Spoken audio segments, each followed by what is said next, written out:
புனித பெட்ரோ பியோ இயேசு கிறிஸ்துவினுடைய 5 திருக்காயங்களை தன்னுடைய உடம்பிலே பெறுவதற்கு வாய்ப்பு பெற்றவர். இப்படிப்பட்ட இயேசுவினுடைய 5 திருக்காயங்களை பெறுவது என்பது எல்லோராலும் முடியாத காரியம். இன்னும் சொல்லப்போனால், இயேசு யாரை அதிகமாக அன்பு செய்கின்றாரோ, அல்லது இயேசுவுக்காக யார் இந்த உலகத்தில் அநேக துன்பங்களை அனுபவிக்க விரும்புகின்றார்களோ, அவர்களுக்கு இயேசு இந்த 5 திருக்காயங்களை கொடுக்கின்றார். இது இயேசுவினுடைய அளவு கடந்த அன்பையும், இயேசு இவற்றை யாருக்கு கொடுக்கிறாரோ அவர்கள் இயேசு மேல் கொண்ட அதீத அன்பின் வெளிப்பாடாகவும் இந்த 5 திருக்காயங்களும் அமைகின்றன. புனித பெட்ரோ பியோ அவர்கள் இயேசுவினுடைய அன்புக்கு இலக்கானவர். அந்த புனிதருடைய வாழ்க்கை வரலாற்றைப் பற்றி இந்த காணொளியில் நாங்கள் பார்ப்போம். புனித பெட்ரோ பியோ அவர்கள் எங்களுக்காக பரிந்து பேசும் படியாகவும் வேண்டிக் கொள்ளுவோம்.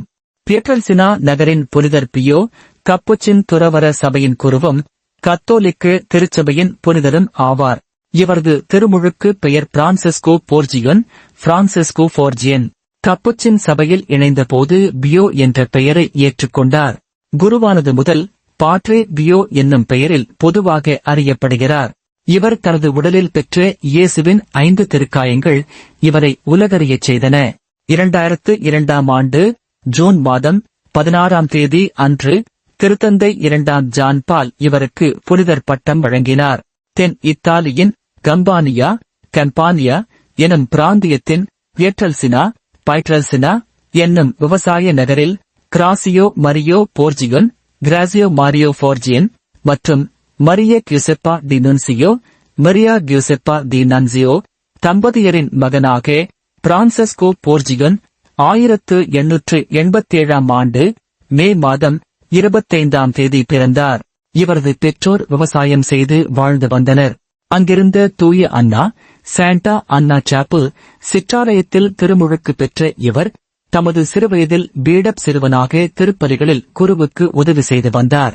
இவருக்கு மிஷேல் எனும் மூத்த சகோதரனும் பெலிசிட்டா, பெல்லக்ரினா மற்றும் கிராசியா ஆகிய 3 தங்கைகளும் இருந்தனர்.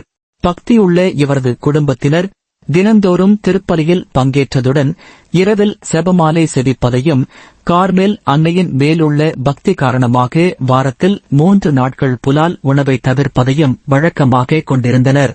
சிறு வயது முதலே பக்தியில் சிறந்து விளங்கிய இவர் கடவுளுக்கு மிகவும் நெருக்கமானவராக வாழ்ந்து வந்தார். இளம் வயதிலேயே இவர் விண்ணக காட்சிகளை கண்டார். ஜனவரி 1936 அன்று தனது 15ஆம் வயதில் மொர்கோன் நகரில் உள்ள கப்புச்சின் சபையில் புகுநிலை துறவியாக இணைந்த இவர் ஜனவரி 22ஆம் தேதி தனது துறவற ஆடைகளை பெற்றுக்கொண்டு பியட்ரெல்சினோவின் பாதுகாவலரான புனித 5ஆம் வயசின் பியோ பெயரை தனது துறவற பெயராக ஏற்றுக்கொண்டார்.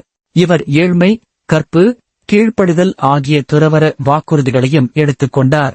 7 ஆண்டுகள் குருத்துவ கல்வியின் பின்னர் 1910ஆம் ஆண்டு பேராயர் பவோலோ சினோசி பியோவுக்கு குருத்துவ அருட்பொழிவு செய்வித்தார். இவர் இயேசு கிறிஸ்துவின் பாடுபட்ட சொரூபத்தின் முன்பாக அடிக்கடி செபிக்கும் வழக்கம் கொண்டிருந்தார். சிறிது காலம் குருவாக பணியாற்றிய பின் உடல் நலம் குன்றிய காரணத்தால் குடும்பத்துடன் வசிப்பதற்காக இவர் வீட்டுக்கு அனுப்பப்பட்டார். செப்டம்பர் 1916 4ஆம் நாள் மீண்டும் குருத்துவ பணிக்கு அழைக்கப்பட்டார். 1917ஆம் ஆண்டு இவர் முதலாம் உலகப் போரில் காயம் அடைந்த வீரர்களுக்கு சேவை செய்ய அனுப்பப்பட்டார். அப்போதும் உடல் நலம் குன்றி பல மாதங்கள் மருத்துவமனையில் இருந்தார். உடல் நலம் தேறியதும் மக்கள் பலருக்கும் ஆன்மீக இயக்குநராக செயல்பட்டார். ஒவ்வொரு நாளும் 10 முதல் 12 மணி நேரங்கள் பாவ மன்னிப்புக்கான ஒப்புரவு அருட்சாதனம் வழங்கி வந்தார். இவர் உடல் நலமின்றி துன்புற்ற வேளைகளில் இயேசுவின் திருப்பாடுகளை அதிகமாக தியானம் செய்தார். இயேசு கிறிஸ்துவின் வேதனைகளுக்கு ஆறுதல் அளிக்கும் விதத்திலும் உலக மக்களின் பாவங்களுக்கு பரிகாரமாகவும் பியோ தனது வேதனைகளை இயேசு நாதருக்கு ஒப்புக் கொடுத்தார். பியோ மக்களை கடவுளுக்கு நெருக்கமானவர்களாக மாற்ற பெரிதும் முயற்சி செய்தார். மக்களின் உள்ளங்களை அறியும் திறன் பெற்றிருந்த இவரிடம் பலரும் ஆன்மீக ஆலோசனை கேட்க திரண்டு வந்தனர். 1918ஆம் ஆண்டு செப்டம்பர் 20ஆம் தேதி ஒப்புரவு அருட்சாதனம் வழங்கிக் கொண்டிருந்த வேளையில் பியோவின் உடலில் இயேசுவின் 5 திருக்காயங்களையும் இவரது உடலில் பெரும் பேறு பெற்றார். 2 கைகள், 2 கால்கள் மற்றும் வலது விலாப்பகுதி ஆகிய 5 இடங்களிலும் இவருக்கு இயேசுவின் காயங்கள் கிடைத்தன. அவற்றிலிருந்து சிந்திய இரத்தம் இனிமையான நறுமணம் வீசியது. அன்று முதல் இவர் இறக்கும் நாள் வரை இயேசு கிறிஸ்து சிலுவை மரத்தில் அனுபவித்த வேதனைகளை பியோ இந்த காயங்களால் தனது வாழ்வில் அனுபவித்தார். இந்த திருக்காயங்கள் சில மருத்துவர்களால் ஆராயப்பட்டு இவரது புனிதத்தன்மைக்கு கிடைத்த பரிசு என்ற சான்று வழங்கப்பட்டது. இப்புனித காயங்களால் உடல் வேதனை மட்டுமன்றி மனரீதியாக பல இன்னல்களை சந்தித்தார். இவரது 5 காயங்களை குறித்து சிலர் அவதூறு பரப்பினர். அது நாளும் தலைப்பு செய்திகளாய் இத்தாலியன் நாளிதழ்களில் வெளியாகி தந்தை பியோவின் ஆன்மீக பணிவாழ்வுக்கு தடையாய் நின்றது. ஆனால் புனித வாழ்வால் அனைத்தையும் தகர்த்தெறிந்து தனது உண்மையான வாழ்வை உலகிற்கு ஓங்கி உரைத்தார். இவரது காயங்களில் எப்போதும் நோய் தொற்று ஏற்படாதது மருத்துவத்துறையால் விளக்கப்பட முடியாத அற்புதமாக இருந்தது. இவரது காயங்கள் ஒருமுறை குணமடைந்தாலும் அவை மீண்டும் தோன்றின. லூயிஜி ரும்னெல்லி என்ற மருத்துவர் இவரது காயங்களை தொடர்ந்து 1 ஆண்டு காலமாக ஆய்வு செய்தார். ஜியார்ஜியோ பெஸ்டா, கியுசெப்பே பாஸ்டியனெல்லி, அமிக்கோ பிக்னமி ஆகிய மருத்துவர்களும் பல முறை அவற்றை ஆராய்ந்தனர். ஆனால் அவர்களால் எதுவும் கூற முடியவில்லை. ஆல்பர்டோ கசெர்டா என்ற மருத்துவர் 1954 இல் பியோவின் கைகளை எக்ஸ்ரே எடுத்து பார்த்துவிட்டு இந்த காயங்களின் தாக்கம் எலும்புகளில் இல்லை என்று உறுதி செய்தார்.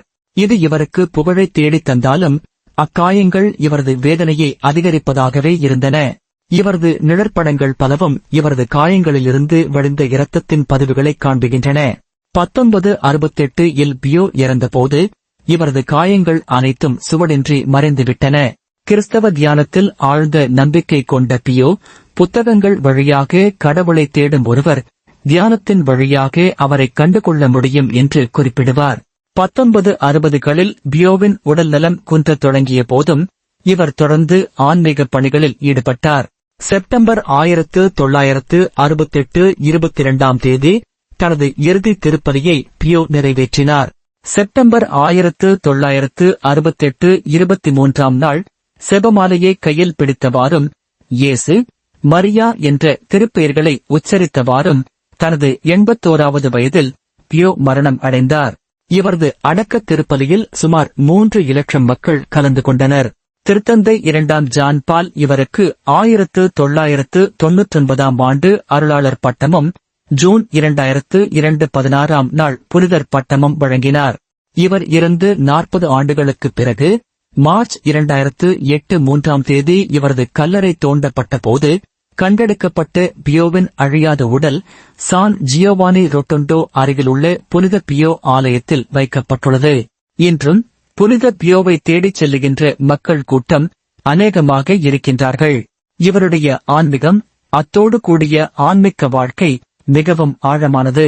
இவர் இன்றும் பல புதுமைகளை மக்களுக்கு செய்து கொண்டே இருக்கின்றார். இவருடைய தனித்துவமே இவர் பெற்ற இயேசுவின் 5 திருக்காயங்கள்தான். அதன் மூலமாக தன்னுடைய துன்பத்தை அவர் இயேசுவுக்கு ஒப்புக் கொடுத்தார். துன்பங்களை நல்ல மனதோடு ஏற்று அதை ஒப்புக் கொடுக்கும் போது அவைகள் நல்ல ஆசீர்வாதங்களை கொண்டு வரும் என்று உணர்ந்தார்.